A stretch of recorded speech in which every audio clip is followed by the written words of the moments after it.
Assalamualaikum warahmatullahi wabarakatuh. Perkenalkan, saya Rizka Mayangsari. Saya salah satu dosen Prodi S1 Gizi, Fakultas Ilmu Kesehatan, Universitas Sulawesi Barat. Saat ini saya sedang menjalankan latsar hari kelima untuk lingkup Kementerian Pendidikan, Kebudayaan, Riset, dan Teknologi, gelombang 5, angkatan 13, kelompok 1. Terkait tugas individu hari kelima, kami diberi tugas untuk membuat video infografis terkait akuntabilitas. Untuk penjelasan terkait konsep akuntabilitas, saya sajikan dalam bentuk podcast. Jadi, selamat menyaksikan. Secara definisi, akuntabilitas adalah kewajiban untuk bertanggung jawab kepada seseorang atau organisasi yang memberikan kita amanat. Akuntabilitas memiliki 3 fungsi utama. Yang pertama, untuk menyediakan kontrol demokratis atau sebagai peran demokrasi.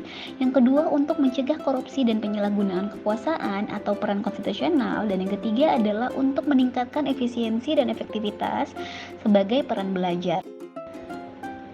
Selanjutnya, ada 5 langkah membuat framework akuntabilitas. Yang pertama, tentukan tujuan dan tanggung jawab. Yang kedua, rencanakan apa yang akan dilakukan untuk mencapai tujuan. Yang ketiga, lakukan implementasi monitoring kemajuan. Yang keempat, berikan laporan secara lengkap. Dan yang terakhir adalah berikan evaluasi dan masukan perbaikan. Selanjutnya, saya akan membahas terkait beberapa aspek dalam akuntabilitas. Ada kurang lebih 4 aspek. Yang pertama adalah akuntabilitas adalah sebuah hubungan antara dua pihak, yaitu antara individu, kelompok, institusi dengan negara atau masyarakat. Kemudian yang kedua, akuntabilitas berorientasi pada hasil, di mana hasil yang dimaksud adalah perilaku aparat pemerintah yang bertanggung jawab, adil, dan inovatif. Yang ketiga, akuntabilitas membutuhkan adanya laporan. Itu adalah sebagai perwujudan dari akuntabilitas. Yang keempat atau yang terakhir, akuntabilitas memperbaiki kinerja, di mana tujuan utama dari akuntabilitas adalah untuk memperbaiki kinerja ASN dalam memberikan pelayanan kepada masyarakat. Selanjutnya, saya akan membahas terkait beberapa nilai dasar dalam akuntabilitas. Yang pertama adalah ada kepemimpinan, yang kedua integritas, yang ketiga transparansi, yang keempat kepercayaan, yang kelima tanggung jawab, yang keenam adalah kejelasan, yang ketujuh konsistensi, kedelapan keadilan, kesembilan keseimbangan, dan yang terakhir adalah profesional. Terkait nilai dasar akuntabilitas tersebut akan saya jelaskan dalam bentuk tabel bagaimana implementasinya di lingkungan kerja. Yang pertama, untuk nilai akuntabel kepemimpinan, kegiatannya salah satunya berupa penunjukan ketua tingkat, di mana output yang diharapkan adalah mampu mengkoordinasi interaksi antara dosen dengan rekan mahasiswanya. Sasarannya adalah mahasiswa. Kemudian yang kedua, yaitu nilai integritas, dapat kita cerminkan dari menggunakan fasilitas kampus sesuai dengan penggunaannya dan peraturan yang berlaku. Outputnya adalah mencegah terjadinya tindak korupsi. Sasarannya adalah dosen dan staf.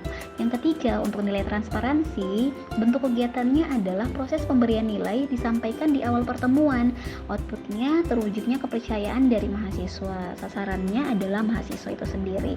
Kemudian yang keempat, nilai kepercayaan, kegiatannya pembentukan tim sesuai dengan kompetensi, sehingga output yang bisa dihasilkan adalah terwujudnya kepercayaan antar sivitas akademik. Sasarannya adalah semua sivitas akademik. Kemudian nilai tanggung jawab dapat kita cerminkan dengan kegiatan mengganti peralatan atau fasilitas kampus yang dirusakkan, sehingga outputnya adalah terwujudnya sikap bertanggung jawab terhadap kesalahan yang dibuat. Sasarannya adalah semua sivitas akademik. Nilai selanjutnya adalah nilai konsistensi, di mana kegiatannya berupa menjadwalkan bimbingan tambahan secara kontinu. Outputnya adalah peningkatan kemampuan belajar mahasiswa, sasarannya adalah mahasiswa. Kemudian nilai keadilan dapat kita cerminkan dari pemberian nilai tanpa diskriminatif, sehingga output yang diharapkan adalah menciptakan keadilan dalam penilaian mahasiswa, sasarannya adalah mahasiswa. Kemudian yang 8 adalah kejelasan, yaitu kegiatannya berupa pembuatan modul pembelajaran dengan rinci sehingga mahasiswa bisa mengikuti perkuliahan secara sistematis.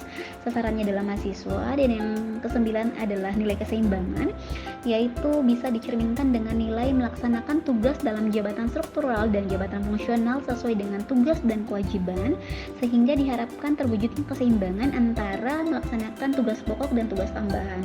Sasarannya adalah sivitas akademik, baik itu dosen, mahasiswa maupun staf.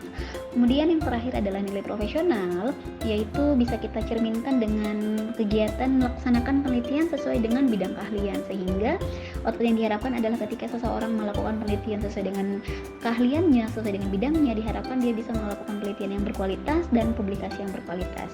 Sasarannya adalah dosen. Mungkin itu saja yang bisa saya sampaikan, kurang dan lebihnya mohon dimaafkan. Semoga apa yang saya sampaikan bisa bermanfaat.